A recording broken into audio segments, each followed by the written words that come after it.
দর্শক, ইস্পাহানি মির্জাপুর চা মুক্তবাক অনুষ্ঠানে আপনাদের সবাইকে স্বাগত জানাচ্ছি। শুরুতে জানিয়ে দেব আজকের শিরোনামগুলো।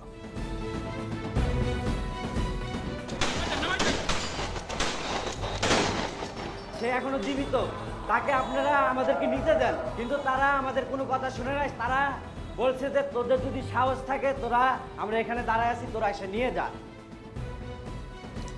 রক্তাক্ত জুলাইয়ের বিভৎসতা কাঁদাচ্ছে মানুষকে। মামলায় পুলিশকে বাদ দিতে ফন্দি ফিকির। স্পিকার শিরিন শারমিনের পদত্যাগ, গ্রেফতারের পর জামিন পেলেন আনোয়ার হোসেন মঞ্জু, রিমান্ডে হাজি সেলিম। এস আলমের গাড়ি কাণ্ডে ক্ষমা চাইলেন বিএনপি নেতা সালাউদ্দিন, অনিচ্ছাকৃত ভুলের দাবি।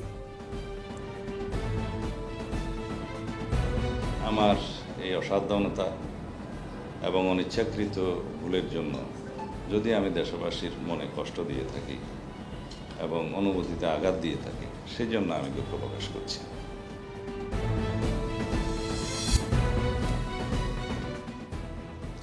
সেনা নিরাপত্তায় চলছে চিকিৎসা সেবা, ঢাকা মেডিকেলে বহির্বিভাগ বন্ধ থাকায় আজও ভোগান্তি।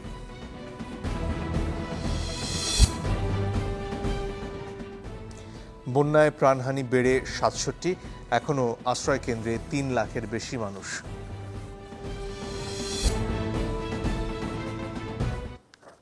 দর্শক, আজ আপনাদের সাথে আছি আমি মনসুর আলমুদ্দিন। আজকে আমরা এই যে রাষ্ট্র মেরামতের কাজ শুরু হয়েছে ছাত্র জনতার অভ্যুত্থানের পর, তার চ্যালেঞ্জগুলো নিয়ে কথা বলতে চাই। এ নিয়ে কথা বলতে দুজন সম্মানিত অতিথি রয়েছেন আমাদের সাথে। আছেন সারা হোসেন, ব্যারিস্টার ল, তিনি বাংলাদেশ সুপ্রিম কোর্টের আইনজীবী, এবং আছেন জনাব গোলাম মুর্তজা, সিনিয়র সাংবাদিক। আপনাদের দুজনকেই স্বাগত আমাদের এই অনুষ্ঠানে। দর্শক, এই প্রক্রিয়ার একটা গুরুত্বপূর্ণ অংশ হচ্ছে এই যে ঘটনাগুলো ঘটেছে জুলাই এবং 5ই আগস্ট পর্যন্ত, তার বিচার হওয়া। কিন্তু এই বিচারের প্রক্রিয়া নিয়ে বেশ কিছু প্রশ্ন মাঝে মাঝে সামনে আসছে। যারা মামলা করছেন, যাদের বিরুদ্ধে মামলা করছেন, সে নিয়ে অনেক ক্ষেত্রে প্রশ্ন উঠছে। একটা প্রতিবেদন দেখে নেব, তারপর আলোচনায় আসছি।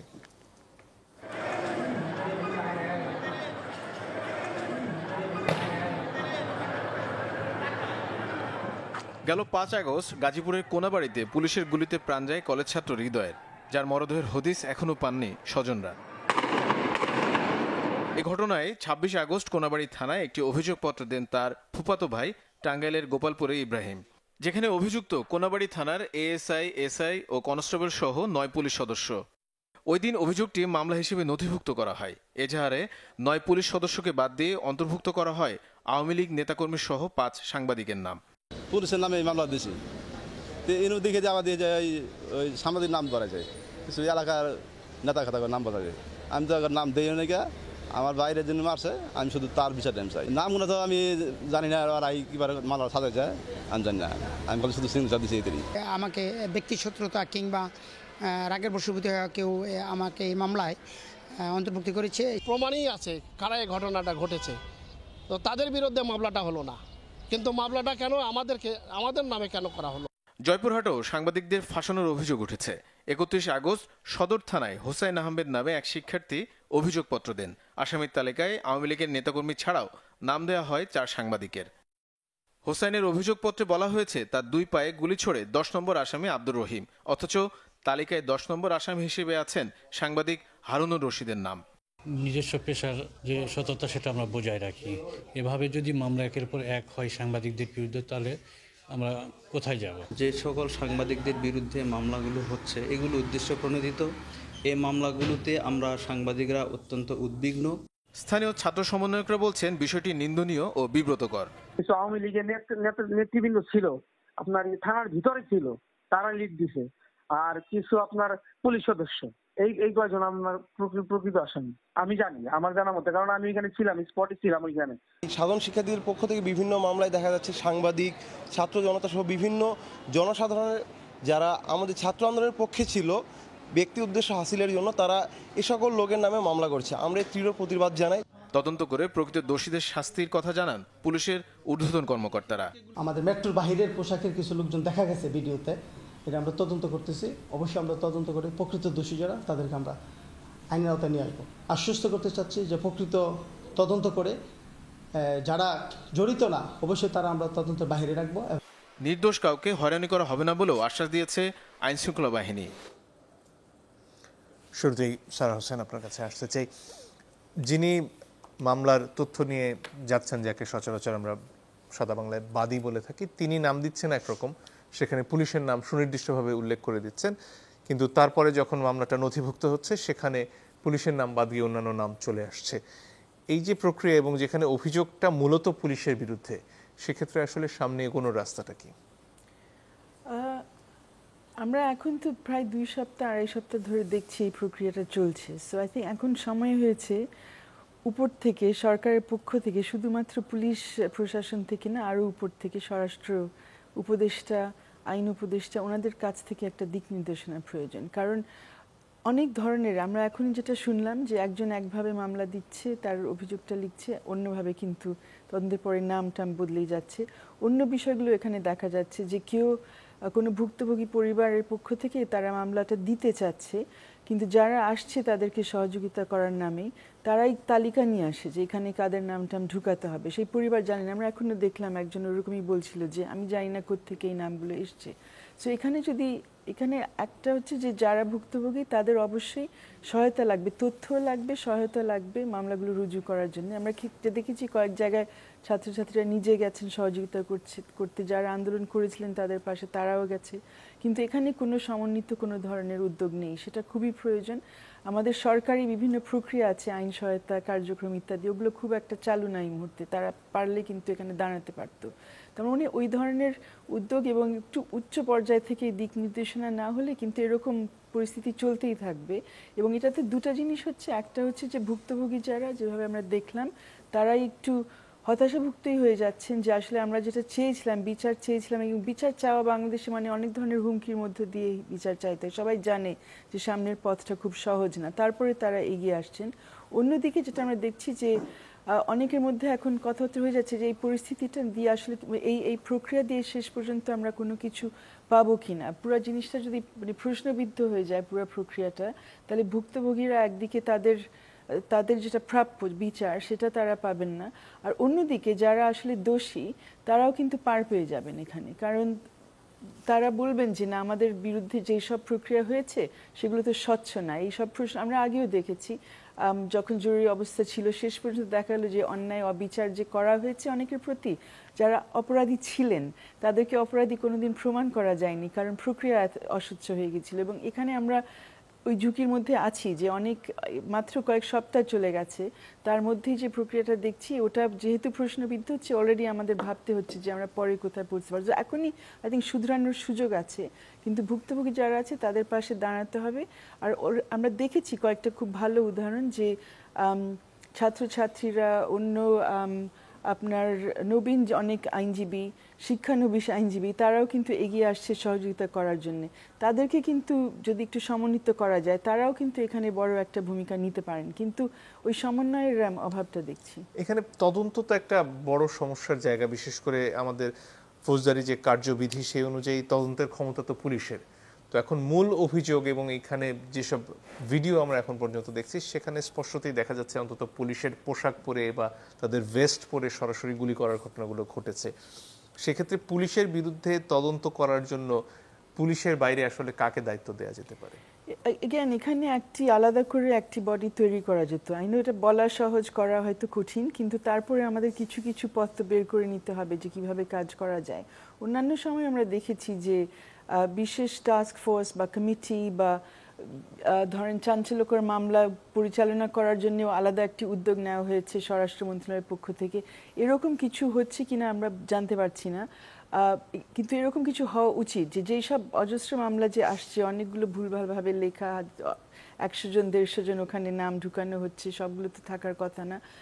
এগুলো পর্যালোচনা করে কিভাবে এগিয়ে যেতে পারে এবং তদন্ত কাজ কিভাবে করা যেতে পারে, সেটার জন্য আই থিঙ্ক বিশেষজ্ঞ দরকার। এবং একদিকে বিশেষজ্ঞ, অন্যদিকে যারা স্বতন্ত্রভাবে স্বাধীনভাবে এই তদন্ত কাজ করতে পারবে, যারা এখনকার পুরা পুলিশ প্রশাসনের সাথে জড়িত না। পুরনো যারা আছেন, অনেক আগেকার যারা ছিলেন পুলিশ প্রশাসনের সাথে, যারা অভিজ্ঞ এবং যাদের সর্বজন শ্রদ্ধেয় যারা আছেন, এরকম কিন্তু লোকজন এখনো বাংলাদেশে আছেন। এক্ষেত্রে আন্তর্জাতিক অভিজ্ঞতাটা কি, বিশেষ করে এত সংখ্যা যখন ঘটে, ধরুন আমরা ইউগোস্লাভিয়া ট্রাইব্যুনাল দেখেছি, রুয়ান্ডা ট্রাইব্যুনাল দেখেছি, সেখানে গোটা বিশ্বের এবং বিশেষত জাতিসংঘের উপস্থিতিতে বিচার কার্যক্রম হয়েছে। এখানেও ঘটনার সংখ্যা প্রচুর, মৃতের সংখ্যা নিয়েও এখনো প্রশ্ন থেকে গেছে। আন্তর্জাতিক অভিজ্ঞতা থেকে আসলে কি শেখা যায় এই ব্যাপারে? এখানে আমরা আন্তর্জাতিক সহযোগিতা নিতে পারি। অলরেডি তো সরকার একটা নিচ্ছে যে জাতিসংঘের পক্ষ থেকে তথ্য অনুসন্ধান করা হবে, কিন্তু সেটার ভিত্তিতে একটা শেষ পর্যন্ত আমরা একটা প্রতিবেদন পাবো যে কি হয়েছে না হয়েছে। কিন্তু বাংলাদেশের যে ফৌজদারি প্রক্রিয়াগুলো অলরেডি শুরু হয়ে গেছে, যে হত্যা মামলা বা আমাদের অন্যান্য মানবতা বিরোধী অপরাধের জন্য যে সব মামলাগুলো রুজু করা হয়েছে, সেখানে আমরা সরাসরিভাবে এখন পর্যন্ত জাতিসংঘেরও কোনো সহযোগিতা পাচ্ছি না, অন্য কোনো আন্তর্জাতিক কোনো বিশেষজ্ঞ এখানে আসছে না। কিন্তু যে বিষয়গুলো আমাদের দেখার দরকার আছে, আপনি একটা কথা বললেন যে আগের সময় যখনই কোনো ধরনের অপরাধ বা এইরকম অপরাধ তো আসলে কোনোদিন হয়নি মুক্তিযুদ্ধের পরে, বাট আমরা কখনো ভিডিও এভিডেন্সের উপরে আসলে রিলাই করতে পারিনি। এবারে যেটা হয়েছে যে মানে huge amounts of video evidence আছে, তাই না? সবার ফোন কিন্তু এক ধরনের এভিডেন্সের সূত্র। আর এবারে যেটা আগে সম্ভব ছিল না, আমাদের সাক্ষ্য আইনটা সংশোধিত হওয়ার কারণে এই এভিডেন্সগুলো সব কিন্তু আদালতে দেওয়া সম্ভব।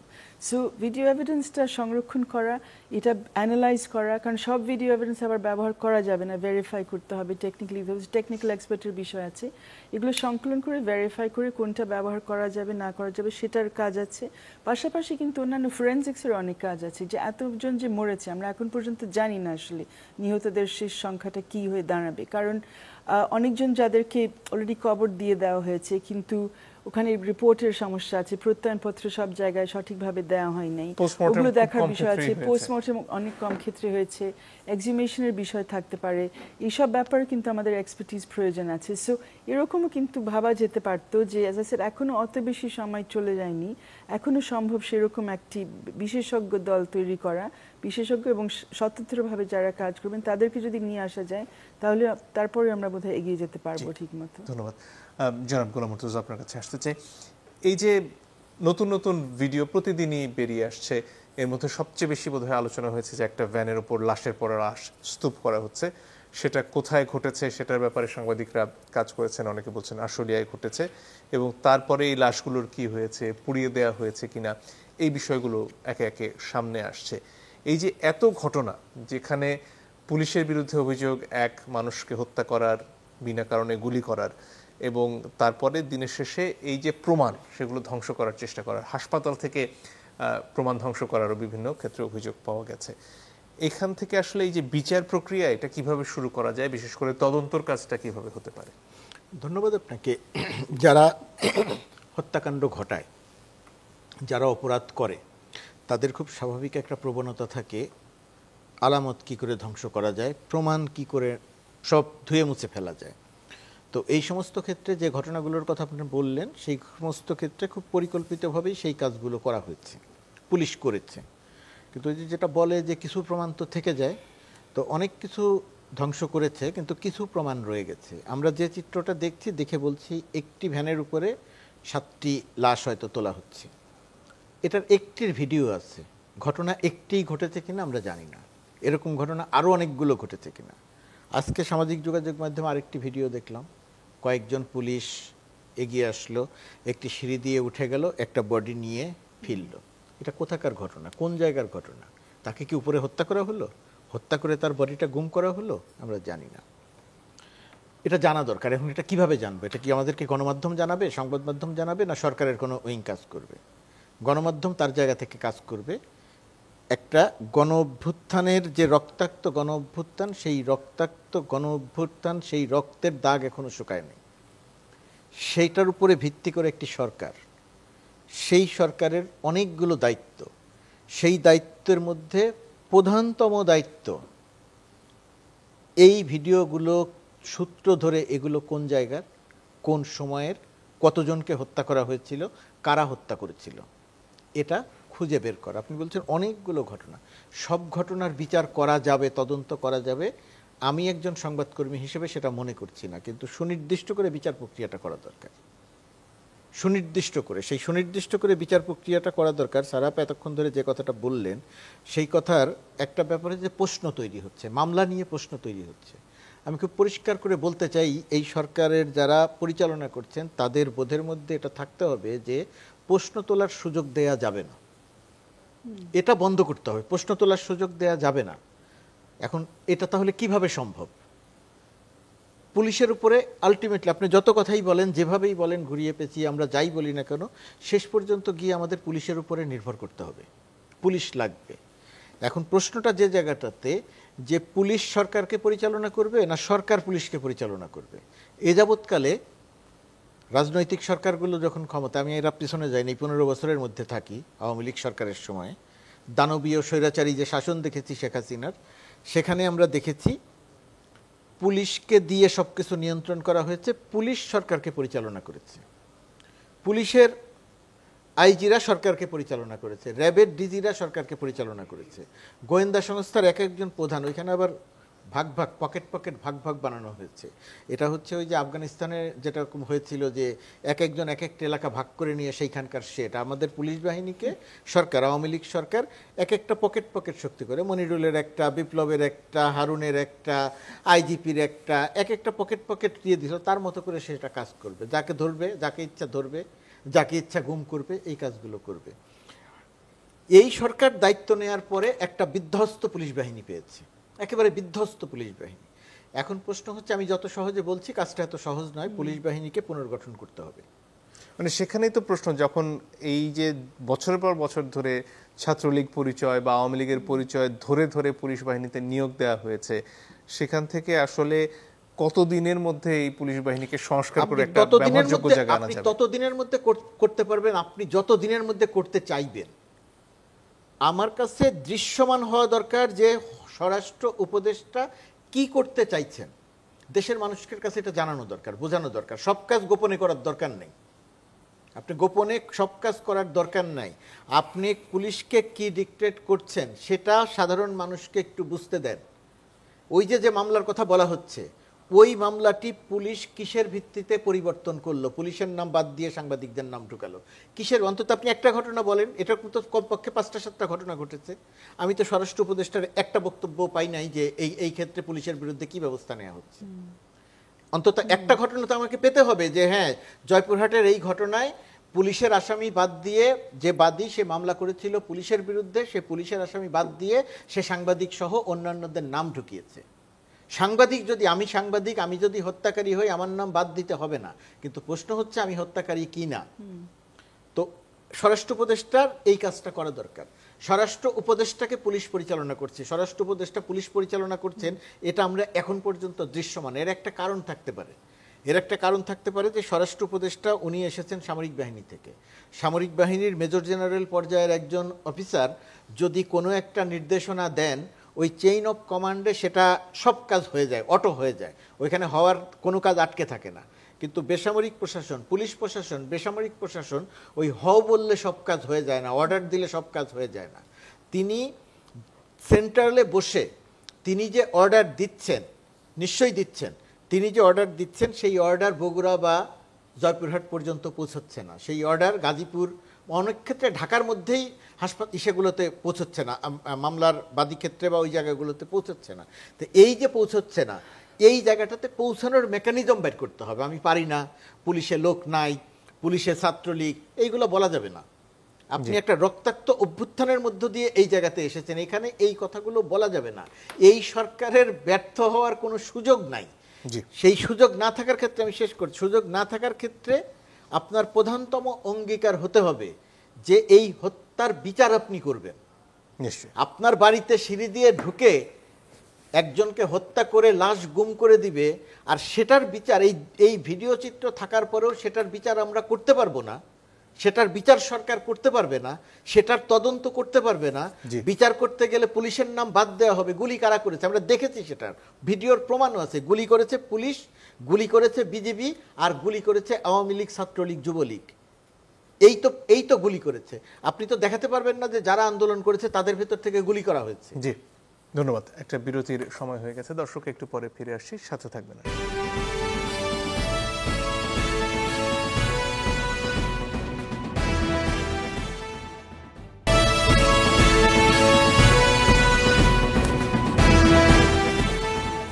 দর্শক আপনারা দেখছেন ইস্পাহানি মির্জাপুর চা মুক্তবার্তা। সানা হোসেন, আপনার কাছে ফিরে আসতে চাই। অনেকগুলো প্রশ্ন সামনে এসেছে, যেমন সংবিধানের কি হবে, সংবিধান কি নতুন করে লেখা হবে কি হবে না, নাকি এটাকে সংস্কার করা সম্ভব, এবং বিচার বিভাগ নিয়ে প্রচুর প্রশ্ন উঠছে, এবং যেভাবে সর্বোচ্চ আদালতের একজন বাদে বাকি সব বিচারককে পদত্যাগ করতে হয়েছে এই অভ্যুত্থানের পর, এবং তারপরে আসলে উচ্চ আদালত বলুন বা নিম্ন আদালত বলুন, সবখানেই যত ধরনের অভিযোগ, সরকারের নির্দেশে চলার যে অভিযোগ, সেখান থেকে বেরিয়ে আসার রাস্তাটা কি বলে আপনার মনে হয়? আমাদের প্রধান বিচারপতি যখন ওনার শপথ গ্রহণ করার পরে উনি কিন্তু সকলের সামনে, সব মানে আমাদের সুপ্রিম কোর্টের সব আইনজীবীদের সামনে যে প্রতিজ্ঞা করলেন যে আসলে বিচার বিভাগের একটা বিশাল ধরনের সংস্কার কাজে উনি নামবেন। তো এটা আমার কাছে মনে হচ্ছে এই পরিস্থিতিতে যদি এই কাজে নামার আগে তারা খুব বৃহত্তর পর্যায়ে একটি আলাপ আলোচনা করেন সকলের সাথে, যে কোন কোন দিক, কোন কোন বিষয় নিয়ে সংস্কার কাজটা হবে, তাহলে জিনিসটা অনেক ভালো দাঁড়াবে। এখন পর্যন্ত আমরা যা দেখছি অনেক জায়গায় অনেক রদবদল, অনেক পরিবর্তন হচ্ছে, কিন্তু এটা কেন হচ্ছে, কেন বিচার ব্যবস্থা অত বেশি এখন পর্যন্ত উপরের দিকে হয়নি, আদার দ্যান অ্যাপেলেট ডিভিশনের শুরুতে যা হলো। কিন্তু অন্যান্য জায়গায় যেটা আমরা দেখছি যে একজন চলে যাচ্ছেন একটা প্রতিষ্ঠান থেকে, আরেকজন চলে আসছেন, কেন আসছেন ওনাদের বিষয়গুলো আমরা খুব বেশি বুঝতে পারছি না, ওনাদের ব্যাকগ্রাউন্ডটা কি। এখন বুঝতে পারছি যে সরকার মানে সরকারি যন্ত্রটা চালানোর জন্য অনেক ধরনের সিদ্ধান্ত সাথে সাথে নিতে হচ্ছে, সময় নাই এত আলাপ আলোচনার জন্য। কিন্তু বিচার বিভাগ নিয়ে যেহেতু এতদিন ধরে আমাদের এতজনের এত সংশয় যে কিভাবে কাজগুলো চলছে, অস্বচ্ছতা যে একদম স্বাভাবিক হয়ে গেছিল, এখন এই কাজে হাত দেওয়ার আগে আমার মনে হচ্ছে যে একটা সুযোগ আছে সবার কাছ থেকে শোনা। অনেকের কাছে অনেক ধরনের প্রস্তাবনা আছে যে কি কি করণীয়, এবং বিশেষ করে আমরা যেটা দেখেছি যে একদিকে দুর্নীতিগ্রস্ত হওয়ার একটা বিষয় আমরা জানি, বলা যায় না, কারণ সবাই কোর্ট অবমাননার ভয়ে থাকে যে কতদূর বলা যাবে বলা যাবে না। এই মুহূর্তে অন্তত আমরা কথা বলতে পারছি, বাট এর বাইরে যেটা নিয়ে আসলেই চিন্তা করতে হবে যে শুধু আমাদের আইনজীবীদের বিষয় এটা না, বা বিচারপতিদের বিষয় না, যারা এখানে আসছে আইনের আশ্রয় নেওয়ার জন্য যারা আসছে, বিচার প্রার্থীরা, তারা কি দেখতে চায়, কি ধরনের সমস্যার সম্মুখীন তারা হচ্ছে। এই যে দীর্ঘসূত্রিতা, দুর্নীতির কথা তো আছেই, কিন্তু যে ধরনের খরচ তাদের করতে হয়, কেন তারা সময় মতো রায় পায় না, তারা কেন অনেকে বুঝতে পারে না যে কি হচ্ছে না হচ্ছে এই প্রক্রিয়ার মধ্যে, এই বিষয়গুলো নিয়ে আমাদের মনে হচ্ছে ভাবতে হবে। সো আমার হচ্ছে প্রথম কাজটা করতে পারেন প্রধান বিচারপতি অথবা আমাদের বিভিন্ন বারে যারা আছেন, তারা এই ব্যাপার নিয়ে অলরেডি একটা উদ্যোগ নিতে পারেন। তাদের অপেক্ষা করতে হবে না উপরের জন্য, অনেকে নিজ নিজ উদ্যোগ নিচ্ছেন, কিন্তু এগুলো আমাদের যে জায়গাগুলো আছে বারের মতো যেখানে আলোচনা হতে পারে, সেখানে কিন্তু আমরা কোনো উদ্যোগ এই মুহূর্তে দেখছি না। আমরা অনেক বছর ধরে অভ্যস্ত হয়ে আসছি যে এই জায়গাগুলো খুবই একটা রাজনীতির একটি মানে আড্ডা হয়ে গেছে, সেখানে বারের বা আইনজীবীদের কি প্রয়োজন, বিচার প্রার্থীদের কি প্রয়োজন, সেটা নিয়ে আলোচনা হয় না। কোন দলের কোন নেতা নেত্রীর কি হবে না হবে সেগুলো নিয়ে তাদের আলোচনাগুলো সীমাবদ্ধ থাকে। সো এই সুযোগে যদি সেখান থেকে আমরা এই কথাগুলো বলা শুরু করতে পারি যে কি ধরনের সংস্কার আমরা চাই, অবশ্যই বিচারপতিদের নিয়োগের ক্ষেত্রে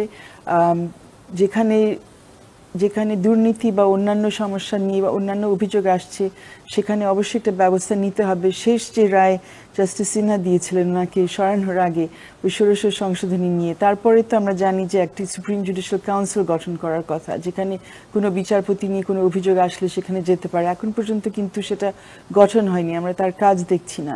আরও ছোট ছোট অনেক বিষয় আছে, এগুলো তো বড় ব্যাপার যে বিচারপতি নিয়োগ, কোন বিচারপতি কোথায় যাবেন, কী ধরনের ওনাদের বিরুদ্ধে অভিযোগ আসলে কি হবে, কিন্তু আমাদের দৈনন্দিন যে কাজের সমস্যাগুলো হয় সেগুলো কিন্তু দেখা দরকার আছে। এবং একটা বড় মাপে যদি একটা জুডিশিয়াল রিফর্ম কমিশন বা এরকম একটা ইনিশিয়েটিভ নেওয়া হয়, সেখান থেকে তারা অনেক বিষয়গুলো ধরতে পারবেন। আর আই থিঙ্ক জুডিশিয়াল রিফর্মের ক্ষেত্রে অ্যাজ আই সেড আমাদের আইনজীবীদের অনেক কিছু কিন্তু করার আছে, এটা শুধু বিচারপতির ব্যাপার না বা শুধু আমাদের ইভেন প্রধান বিচারপতির ব্যাপার না। তো সেখানে আমরা কিভাবে এগিয়ে আসব, কি কি করতে পারবো পরিবর্তনের জন্য। এখন যেমন আমরা দেখছি যে বিভিন্ন কোর্টে সামান্য কিছু সমস্যার কথা যদি বলি, আমাদের হাইকোর্টে এই যে এতগুলো মামলা হচ্ছে, অবশ্যই আমরা চাইছি যে যারা এই জুলাইয়ের হত্যাকাণ্ডের শিকার যারা হয়েছেন সেই ভুক্তভোগীরা বিচার পাক। একইভাবে আমাদের কিন্তু এটা নিয়েও তো ভাবতে হচ্ছে যে অন্যায় অবিচারের শিকার কেউ যাতে না হয়, তারা যাতে গিয়ে কোর্টের কাছে তারাও কিন্তু তাদের অধিকার সংরক্ষণ করতে পারে। কিন্তু অনেক জায়গায় আমরা দেখছি সেই সুযোগগুলো হচ্ছে না।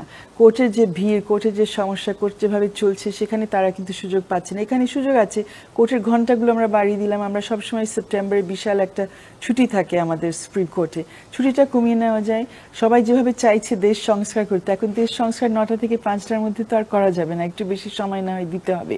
অন্যদেরকে নিয়ে আসা যায়। আমাদের অনেক ধরনের রিটায়ার্ড বিচারপতিরা আছেন, বিচারকরা আছেন, যারা অনেক কাজ বুঝেন, অনেক কিছু জানেন, তাদেরকে তো এই মুহূর্তে নিয়ে আসা সম্ভব। আমাদের পার্শ্ববর্তী দেশে আমরা দেখেছি যে এই ধরনের উদ্যোগ নেওয়া হয়েছে, রিটায়ার্ড জাজেসকে নিয়ে আসা হয়েছে, তাদেরকে দিয়ে যে মামলার স্তূপগুলো কিন্তু পরিষ্কার করে ফেলা হয়েছে। এই ধরনের উদ্যোগগুলো আমরা ভাবতে পারি। এখন আমাদের ওরকম করে একদম কনফাইন থাকতে হবে না, নতুন নতুন অনেক আইডিয়া নিয়ে আসা যাবে।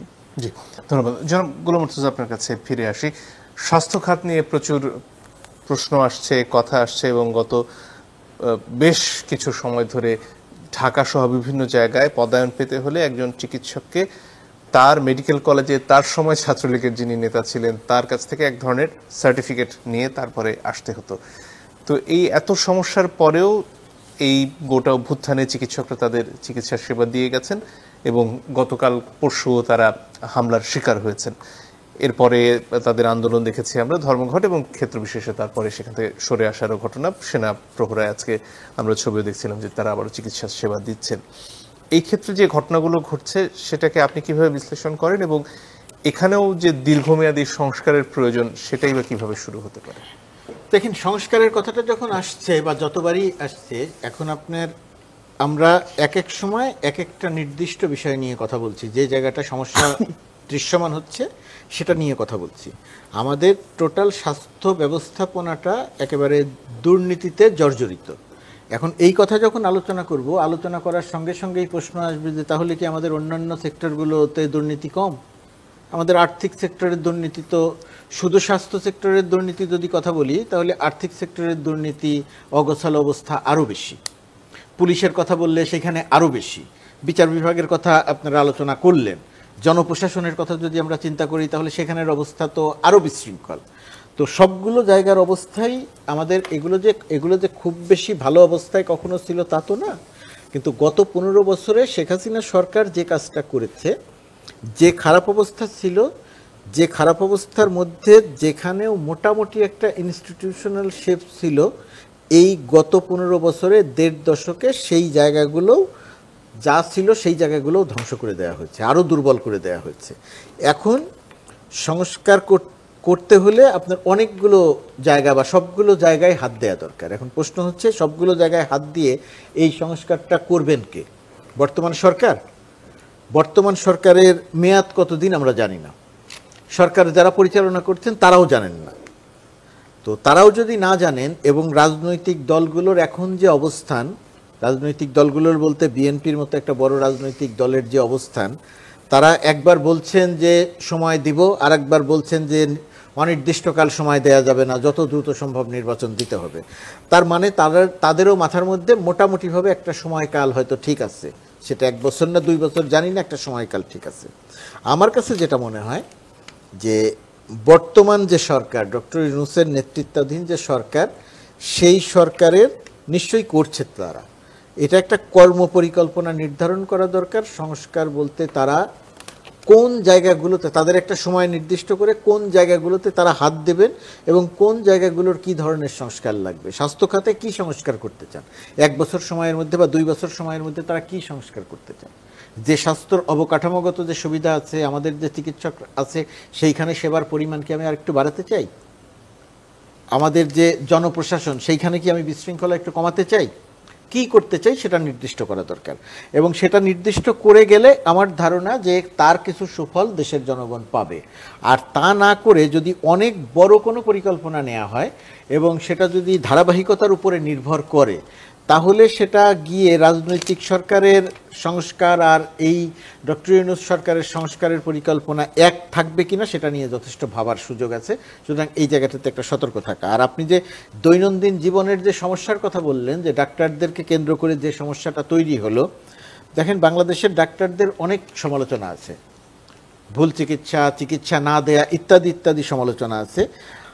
একই সঙ্গে আপনি যদি বলেন যে বাংলাদেশের একটা ইমার্জেন্সি বা জরুরি বিভাগ, ঢাকা মেডিকেল যে সুযোগ সুবিধা নিয়ে যে অসুবিধার মধ্যে ঢাকা মেডিকেল যে জরুরি সেবা দেয়, পৃথিবীর কোনো হাসপাতালে আপনি এই সেবা পাবেন না। এত কম সুযোগ সুবিধা নিয়ে এই পরিমাণ সেবা, সারা দেশে এত হাসপাতাল, ঢাকা শহরে এত হাসপাতাল, আর কেউ জরুরি বিভাগে এই সেবা দেয় না, শুধুমাত্র ঢাকা।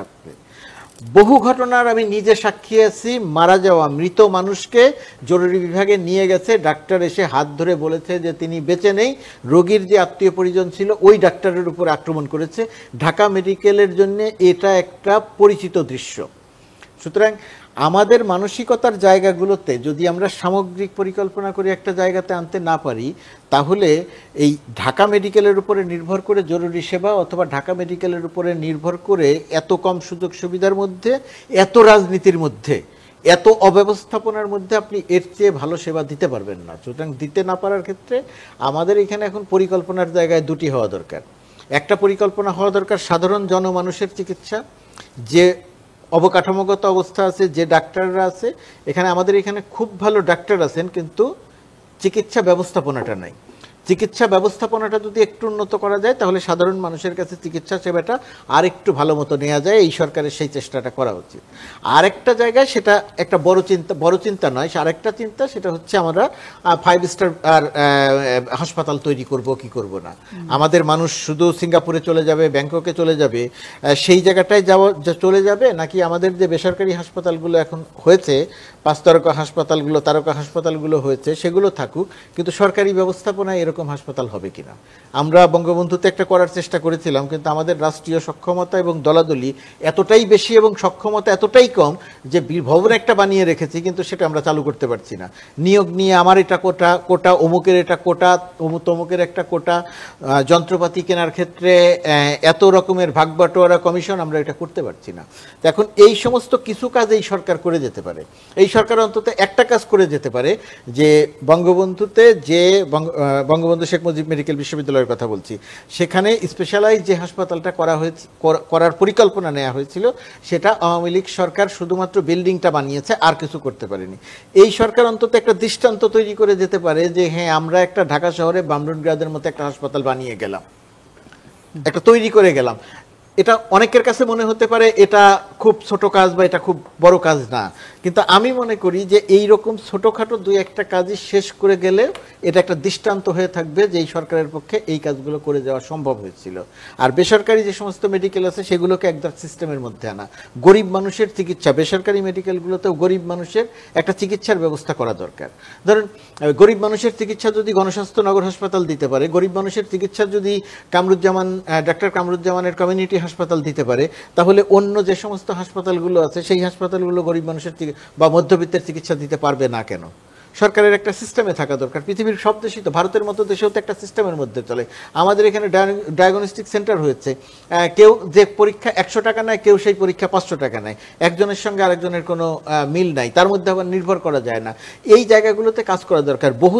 বহু বড় জায়গায় কাজে যদি হাত দেওয়া হয় এই সরকার, তাহলে সেইগুলোর কোনোটাই হয়তো শেষ করতে পারবে না।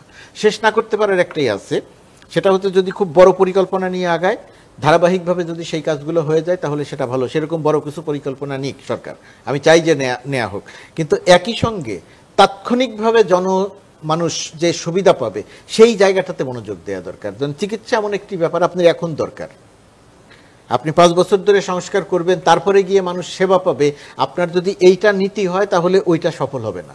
আপনি 5 বছর ধরে পরিকল্পনা করবেন, তখন গিয়ে মানুষ সেবা পাবে, সেটা আপনি করেন, এটা টেকসই হবে। আর এই মুহূর্তে যে অরাজকতা চলছে সেই অরাজকতাটা বন্ধ করেন। সেনাবাহিনীর পাহারা দিয়ে একটা মেডিকেল কলেজে চিকিৎসা দেওয়ার ব্যবস্থা চলতে পারে না। ডাক্তার যদি মনে করেন যে সেনাবাহিনী নাই, সেনাবাহিনী আমাকে পাহারা দিচ্ছে না, আমি হাসপাতালে যাব না, এর চেয়ে দুর্ভাগ্যজনক আর কোনো কিছু হতে পারে না। এইটা একই সঙ্গে মানুষকে বোঝাতে হবে, একই সঙ্গে এই সামগ্রিক আইন শৃঙ্খলা পরিস্থিতি উন্নত করতে হবে। আর রোগীর আত্মীয় পরিজন আমরা যারা থাকি, যাকে আমরা নিয়ে যাই, ওই মানুষটা যার আত্মীয় পরিজন তার কাছে সবচেয়ে প্রিয়। মারা গেলে কষ্ট লাগে, খারাপ লাগে, কিন্তু বুঝতে হবে যে ডাক্তার ইচ্ছে করে আপনার রোগীকে মেরে ফেলছে না। ভুল 1-2টা হতে পারে, কিন্তু বাংলাদেশের ডাক্তাররা ইচ্ছে করে আপনার রোগীকে মেরে ফেলছে। আপনি ডাক্তারদের সুযোগ পেলেই আপনি যেভাবে বিষোদ্গার করছেন, ওইটা সব ক্ষেত্রে সত্যি না। আপনি বাংলাদেশের মেডিকেল কলেজগুলোতে যান, আপনি বঙ্গবন্ধু মেডিকেলে যান, দেখবেন স্রোতের মতো মিছিলের মতো মানুষ ঢোকে। যে পরিমাণ কম সুযোগ সুবিধা নিয়ে ওইখানে ডাক্তাররা সেবা দেন, আমরা যখন ডাক্তারদের সমালোচনা করি, সমালোচনা করার সময় ওইটা দেখি না। আমরা কি সমালোচনা করি? আমরা সমালোচনা করি বরিশালের অমুক জায়গাতে একজন ডাক্তারের পদায়ন হয়েছিল, তাকে পাঠানো হয়েছিল, তিনি ওইখানে যান নাই। আমাদের পরিচিত এক ডাক্তার আছেন, তিনি অ্যানেস্থেসিওলজিস্ট, তাকে বরিশালের এমন একটা হাসপাতালে বদলি করা হলো, সেখানে কোনো অপারেশন থিয়েটার নেই। তো এটা একটি ঘটনা হয়তো, তো এরকম ঘটনা বহু আছে। আপনি যদি ওই হাসপাতালগুলোকে যদি বিভাগীয় পর্যায়ের, ধরেন রাজশাহী, খুলনা, এই যে বড় বড় বিভাগ, আমি কয়েকদিন আগে রাজশাহীর একজন সংবাদকর্মীকে জিজ্ঞেস করছিলাম যে এই বৃহত্তর এই রাজশাহী অঞ্চলের মানুষ যখন অসুস্থ হয়, গুরুতর অসুস্থ হয়, তখন সেই মানুষটাকে কি রাজশাহী মেডিকেলে নেওয়া হয় না ঢাকায় আনা হয়? বলে যে ঢাকায় আনা হয়। কেন রাজশাহী মেডিকেলে নেওয়া হয় না? বলে ওইখানে ওই সাপোর্ট নাই, ওই সুবিধা নেই, ওই চিকিৎসাটা করা যায় না। অথচ এটা রাজশাহী মেডিকেল কলেজ কিন্তু অনেক বড় একটা মেডিকেল কলেজ। তো আমরা এই কাজগুলো ঢাকা কেন্দ্রিকতা থেকে বেরিয়ে আসা, ঢাকা কেন্দ্রিকতা থেকে বের হয়ে আসতে পারি নাই। এই কাজগুলো কিন্তু বর্তমান সরকারের পক্ষে করা সম্ভব। ধরেন বিভাগীয় পর্যায়ের সকল মেডিকেল কলেজকে সে ওই সুবিধার আওতায় নিয়ে আসবে, এটা স্বল্প মেয়াদী কর্মসূচির মধ্যেই আনা সম্ভব। জেলা পর্যায়ের যে হাসপাতালগুলো আছে, অবকাঠামো কিন্তু সবই আছে, ডাক্তারও আছে, শুধু ম্যানেজমেন্টটা নাই। সরকার যে ম্যানেজমেন্টগত জায়গাতে কাজটা করতে পারে, এটা করা সম্ভব।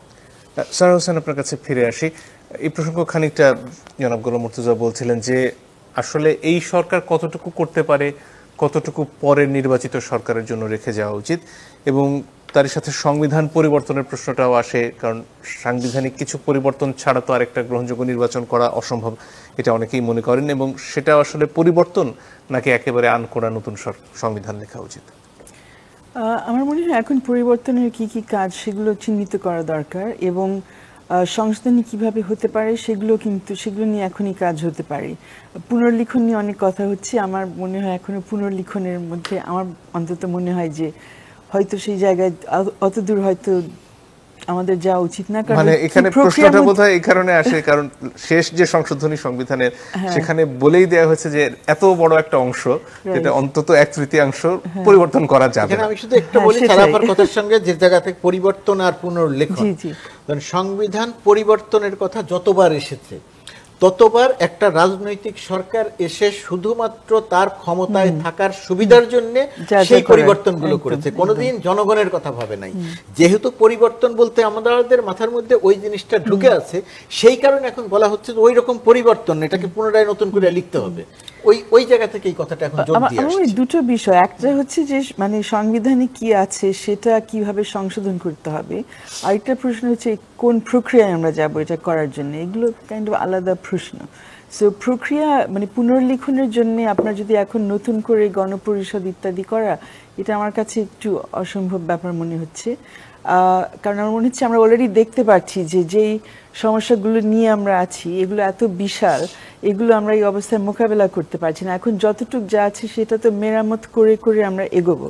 সব কিছু যদি আবার ভেঙে আবার নতুন করে আমাদের দাঁড় করাতে হয়, আমার মনে হচ্ছে না সেই লাক্সারি আসলে আমাদের সামনে আছে, এবং সেই পরিবেশও আমাদের দেশে এই মুহূর্তে নেই। তো সেই জন্য অবশ্যই সংশোধনের কাজ করতে হবে। সংশোধনের অনেক দিক আছে, যেটা নিয়ে অনেকের আমার মনে হয় অলরেডি কনসেনসাস আছে দেশের ভিতরে। আমরা যেটা দেখে এসেছি যে এই ক্ষমতা এককেন্দ্রীকরণ, সেই জায়গায় অবশ্যই পরিবর্তনগুলো আনতে হবে, যে একজনের কাছে সব ক্ষমতা থাকতে পারে না, এটার বিকেন্দ্রীকরণ করা প্রয়োজন। আর যেটা অলরেডি মুর্তজা ভাই বলছিলেন যে আমরা এটা তো বাংলাদেশে অনেক জায়গায় দেখি যে সব কিছু এক জায়গায় নিয়ে আসা হয়, শুধু এক ব্যক্তির কাছে না, আমাদের এই ঢাকা শহরের কাছে। সো সংবিধানের মধ্যে কিন্তু ওই চেঞ্জেসগুলো আনতে হবে, যে ডিসেন্ট্রালাইজেশন ব্যাপার কিভাবে হতে পারে, এগুলো নিয়ে অনেক বছর ধরে অনেকে চর্চাও করেছেন। সো এই সংশোধনীগুলো সামনে, সুপারিশগুলো সামনে নিয়ে আসা যায়। ইতিমধ্যেই তো আমরা দেখছি যে যেগুলো আমরা এর আগেও দেখেছি, মানে 15 বছর আগে দেখতাম নির্বাচনের আগে যে সবাই কনস্টিটিউশন সংবিধান তার পকেটে করে নিয়ে আসতো, আর এরকম প্রোগ্রামে সবাই কিন্তু পাতাগুলো উল্টাতো যে এই ধারা এইভাবে সংশোধন করা যাবে। আমরা এখন পর্যন্ত ওই অবস্থায় নাই, কিন্তু অন্তত আলোচনাগুলো শুরু হয়েছে। সো আই থিংক এখানে যে আরো একটা মৌলিক প্রশ্ন, যেটা ধরুন মুক্তিযুদ্ধের সময় থেকে চলে আসছে, শীতল যুদ্ধের সময়কার প্রশ্ন, যে আসলে আমাদের অন্ন বস্ত্রের যে অধিকারের কথা আমরা বলি, সেটা তো আমাদের সংবিধানে আসলে অধিকার হিসেবে নেই। এটা রাষ্ট্র চাইলে দেবে, না চাইলে দেবে না, এই ধরনের একটা পরিস্থিতিতে আমরা থেকে গেছি। এবং যে অধিকারগুলো দেওয়া হয়েছিল মত প্রকাশের, তারও যে কি দশা হয়েছে সেটা আমরা গত 15 বছরে টের পেয়েছি। এখানে কি চিন্তাভাবনা আসলে মৌলিক পরিবর্তন আসতে পারে? আমরা কি বলতে পারি যে না, রাষ্ট্র আমার অন্ন, বস্ত্র, বাসস্থান দিতে বাধ্য? হ্যাঁ, কারণ আমরা যেটা দেখেছি যে সংবিধানে এই ভাষাটা এইভাবে বলা নেই, এবং অন্ন, বস্ত্র, বাসস্থানের বিষয়গুলো সব ওই যে মূলনীতির জায়গায় আছে, মৌলিক অধিকারের জায়গায় নেই। কিন্তু আমাদের উচ্চতর আদালত এই বিষয়গুলো নিয়ে যে ব্যাখ্যাগুলো দিয়ে এসছেন এই যে 50 বছর ধরে, তারা কিন্তু অনেক জায়গায় কিন্তু সেই স্বীকৃতিগুলো দিয়েছেন যে হ্যাঁ, আমাদের অধিকার থাকবে, যে পরিবেশ, একটা স্বাস্থ্যগত পরিবেশ পাওয়ার যে অধিকারটা, এটা নিয়েও কিন্তু আমাদের সুপ্রিম কোর্টের অনেক ধরনের ব্যাখ্যাগুলো বিভিন্ন রায়ের মধ্যে তারা নিয়ে এসছেন। অনেক প্রগতিশীল রায়ও আমাদের আছে, যেগুলোকে আমরা আসলে ভিত হিসেবে দেখে সেগুলোর বেসিসে আমরা কিন্তু সংস্কারের সুপারিশগুলো নিয়ে আসতে পারি। আই থিঙ্ক অবশ্যই এটা সম্ভব। পাশাপাশি বাক স্বাধীনতার কথা যে বললেন, আমাদের 72 সনের সংবিধানে যেভাবে বাক স্বাধীনতাকে সংজ্ঞায়িত করা হয়েছিল, সেটা এখন আসলে 24-এর এই সময় থেকে যদি আমরা ফিরে তাকাই, তাহলে মনে হবে যে ওখানে যে ধরনের সীমাবদ্ধতাগুলো রাখা হয়েছিল, যে ধরনের রেস্ট্রিকশনগুলো রাখা হয়েছিল, যেমন কোর্ট অবমাননা করা, এটা এক ধরনের রেস্ট্রিকশন যেটা সংবিধান জাস্টিফাই করে। এই বিষয়গুলো আমাদের নতুন করে অবশ্যই দেখা দরকার। এই প্রশ্ন তো বারবার এসেছে বা অনেক সময় বলার চেষ্টা করা হয়েছে যে 72-এর সংবিধানে যে সুরক্ষাগুলো দেওয়া হয়েছিল সেগুলো যথেষ্ট ভালো একটা সুরক্ষা, এবং তারপরেও দিনের শেষে এটা কাজ করলো না কেন? আমাদের সংবিধানের যে পরিকাঠামো, সেটার ব্যর্থতা কোথায় হলো? সেই প্রশ্নটা কি সামনে আসছে, এবং সেটার একটা ভালো পুনর্মূল্যায়ন কি আমরা করতে পারবো? আমার তো মনে হয় করতেই পারবো, এবং ওই পুনর্মূল্যায়ন করার জন্য যে কোথায় কোথায় সমস্যাগুলো হলো সেগুলো আবার চিহ্নিত করা লাগবে। যে প্রাতিষ্ঠানিক যে সমস্যাগুলো, যে আমাদের বিচার ব্যবস্থা, কেন বিচার ব্যবস্থার মাধ্যমে আমরা আসলে এই সুরক্ষাগুলো পাইনি, ওটা কি কাঠামোগত সমস্যা শুধু ছিল, না আরো কোনো বিষয় এখানে ছিল? রাজনীতিকরণের সুযোগটা কেন এইভাবে হয়ে গেল আলটিমেটলি? কারণ আমরা যেটা কেউ এটাও বলবে যে শেখ হাসিনার সরকার কিন্তু সংবিধান পালন করেই সাংবিধানিকভাবেই অনেক কিছু করেছে, মানে ভেতরে কিছু ছিল না, কিন্তু সামনে যে দেখানো হচ্ছে যে না, সংবিধান আমি পরিপূর্ণভাবে পালন করছি, সেই চেষ্টার মধ্যে তো ছিলেন। এই যে 7-এর ক 7-এর গ, যে দুটি ধারা আমাদের সংবিধানের মধ্যে, যে কমপ্লিটলি যে কোনো সংবিধানের স্পিরিটের পরিপন্থী, যে আপনি সংবিধান সমালোচনা করলে আপনি নাকি রাষ্ট্রদ্রোহিতা করছেন। এখন কি করে রাষ্ট্রদ্রোহিতা, এই ধরনের শব্দগুলো কি করে একটি সংবিধানের মধ্যে আর কোন দেশের সংবিধানে সাজা দেওয়ার বিধান আছে কিনা আমার জানা নেই। না, কোথাও নেই, এটা অসম্ভব একটা ব্যাপার, কিন্তু ওই অসম্ভবকে তো সম্ভব করে ফেলা হয়েছিল। দণ্ডবিধি আর সংবিধান একাকার হয়ে গেছে। পৃথিবীর আর কোন দেশ কি আছে যে সংবিধান নিয়ে এত কথা বলে? পৃথিবীতে আপনি কোনো দেশ দেখাতে পারবেন না, সেটা লিখিত সংবিধান হোক, অলিখিত সংবিধান হোক। সংবিধানের বাইরে যাওয়া যাবে না, সংবিধানের ভেতরে থাকতে হবে, সংবিধান মানতে হবে। আমি পৃথিবীর কোনো দেশে এরকম দেখিনি। আপনারা তো আইনের মানুষ, আরো ভালো বলতে পারবেন। এত সংবিধানের ব্যবহার কোথাও হয় না। ওটা একটা ইতিবাচক দিকও আছে যে আমরা সাংবিধানিক অধিকার সংরক্ষণ করতে চাচ্ছি, আর সংবিধান সংশোধন নিয়ে আসলে এখন যে ধরনের ঝড় উঠেছে, এটাকে আমি ইতিবাচক ভাবে দেখছি। কারণ আমার মনে হচ্ছে যে অনেকের একটা চাহিদা আছে, অনেকে এখন আমরা দেখছি যে নতুন প্রজন্মের অনেকে, তারা যে আসলে বসে আছে ভাবছে যে কেন তাদের যে একটা কাঠামোর দরকার, তারা চাইছে না এই মুহূর্তে যে মানে একটা গণ অভ্যুত্থান হয়েছে, কিন্তু তারা বলছে না যে এখন আমরা রাস্তায় গিয়ে সবার মাথা কেটে ফেলবো, অন্যরকম একটা সমাজ ওইভাবে তৈরি করবো। আমরা পলপটের জগতে তো আর থাকছি না, অন্য জায়গায় তারা আছে, এবং তারা চাইছে, তারা অধিকারের জন্য তো আন্দোলন করেছে, এখন ওই অধিকারকে একটা প্রাতিষ্ঠানিক রূপ, অধিকার এবং প্রতিকার পাওয়ার যে ব্যবস্থা, সেটাকে একটা প্রাতিষ্ঠানিক রূপ দিতে চায়। এবং তাদের এই সংবিধান পরিবর্তন বা সংবিধান পুনর্লেখন, যারা এই আন্দোলনটা করেছে, যারা এই আন্দোলনটার নেতৃত্ব দিয়েছে, মূল যে শক্তি শিক্ষার্থীরা, তাদের কিন্তু এখানে সুনির্দিষ্ট করে বক্তব্য আছে যে তারা কি কারণে কোনটা চায়। সুতরাং এই যে সংবিধান পুনর্লেখন, পরিবর্তন, যা কিছুই হোক না কেন, এখানে কিন্তু তাদের বক্তব্যটা খুব গুরুত্বপূর্ণ। তাদের ওই বক্তব্যটা বিবেচনায় নিতে হবে, বিবেচনায় নিয়ে তারপরে ঠিক করতে হবে যে আমরা এই জায়গাটিতে কি করব। স্যার আপনি যেটা বলেছেন খুব গুরুত্বপূর্ণ কথা। সাধারণত এই সমস্ত শিক্ষার্থীরা অল্প বয়স, অনেক বেশি ইমোশনে চলেন বলেই যে পুলিশের কথা বক্তব্যটা আমরা দেখেছি যে গুলি করিয়ে একজন মারা যায় আর বাকিটি যায় না, সরে না। ওই সরে না, বিএনপি সরে যেত, বিএনপিকে গুলি করতো, বিএনপি সরে যেত, আওয়ামী লীগের যে পলিসি ছিল। আর এই শিক্ষার্থীদের দেখা গেল যে গুলি করে মারা যায়, কিন্তু অন্যরা সরে না, সামনে এগিয়ে যায়।